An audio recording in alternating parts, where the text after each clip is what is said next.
Hi guys, welcome to my video. So I am back with another video of women in crime. And you guys probably heard about this story, especially if you live here in Colorado. If you did or if you didn't, I hope you enjoy. Alright guys, so as you can see in the title, I'm going to be talking about JonBenèt Ramsey. And although when she died, she was just a 6-year-old girl, she would have been a woman today, so that's why I decided to talk about the case anyway. This case happened in Boulder, Colorado in 1996. So on December 26, 1996, JonBenèt's parents woke up early because they were going to get ready to go on a trip. They noticed JonBenèt was missing, and they also found a ransom note on their stairs for $118,000 to get their daughter back safely. The note asked the Ramsey family not to get the police or their family involved, but Patsy, JonBenèt's mother, called the cops, friends, and family anyway. When the police got there, they found no signs of forced entry, but they failed to check the entire house. They didn't even check the basement, which was where the body was found later. To start, before the body was found, the cops made many investigating mistakes. Only JonBenèt's room was isolated, and family and friends picked things up around the house, which potentially destroyed evidence. The cops told the father and a family friend to look around the house to see if there was anything weird or out of place. The first place they looked was the basement, where they of course found the body. John, her father, made the mistake of picking up her body and taking her upstairs, which of course destroyed potential evidence by disturbing the crime scene. The autopsy showed she died of strangulation and a skull fracture. Her mouth was covered with duct tape, and her wrists and neck were wrapped with a white cord.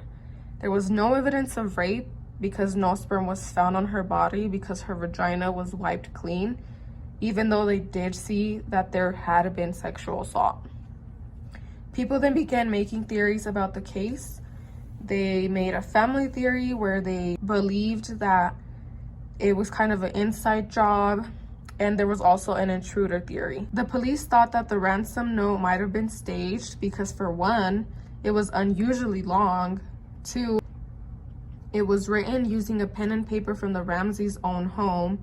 And three, the ransom amount that they were asking for was the exact amount of money that John had received as a bonus earlier that year.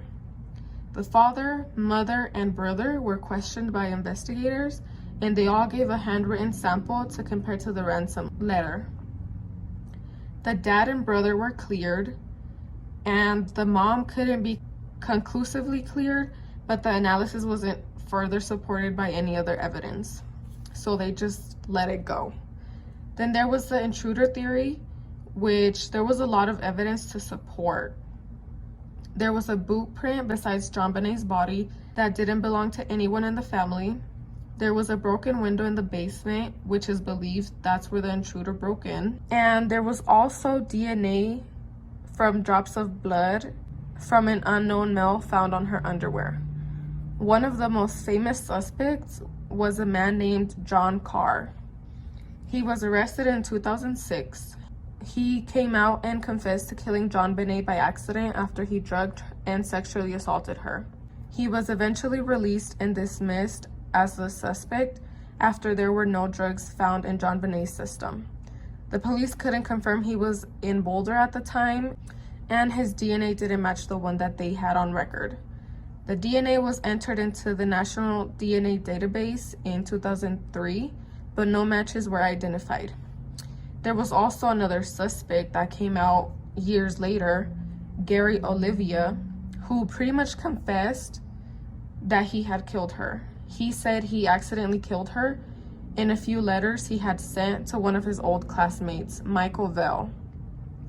Gary Olivia is a 55-year-old convicted pedophile who is currently serving a 10-year sentence for possession of child pornography. In a disgusting letter to Michael Vell, he said, "I never loved anyone like I did JonBenèt, and yet I let her slip and her head bashed in half, and I watched her die. It was an accident. Please believe me. She was not like the other kids." In another sick letter he wrote, JonBenèt completely changed me and removed all evil from me. Just one look at her beautiful face, her glowing skin, her divine God body, I realized I was wrong to kill other kids. Yet by accident, she died, and it was my fault. Michael Vell suspected that Gary had killed her for the last 23 years. Right after JonBenèt's murder, Michael got a call from Gary. In the call, Gary said, "I hurt a little girl." Michael tried to get more information, but the only other thing Gary said was that he was in the Boulder area. After the story hit the news, Michael called the Boulder Police Department and told them what he knew and was told by Gary. But he didn't hear back from them. 3 months later, he called to ask what was going on with the investigation. But instead, they sent him to a police answering machine that they had set up for tips on JonBenèt's murder case. He left a message anyway, but never heard back. Even back in 1996, Gary was a registered sex offender and lived close to the Ramsey's house. He even had the nerve to attend a candlelight vigil for JonBenèt. And the police still didn't consider Gary a suspect until the year 2000, when he was arrested on unrelated charges. The police found a picture of JonBenèt in a poem he wrote titled Ode to JonBenèt. But again, they dismissed him as a suspect when the DNA testing failed to match the DNA found in the crime scene, even though the police knew the crime scene was mishandled. A lot of investigation was based on the DNA that was found on the scene, even though the evidence was pretty much destroyed after her body was picked up and after friends and family picked things up from around the house. Gary wrote in a letter saying that he confessed to being guilty of killing JonBenèt and to countless charges of assault and sexual abuse of many children. Police found about 335 pictures that had to do with JonBenèt, including regular pictures of her, pictures leaked from the autopsy, pictures of shrines of her, and videos that were tributes to her. The police say they were aware of Gary and have investigated the potential involvement of him in the case, but there are no updates, and of course, they have no other comments. In 2010, the case was reopened and still remains open to this day. That is all that I have for today. I hope you enjoyed the video, and I hope you like the final look.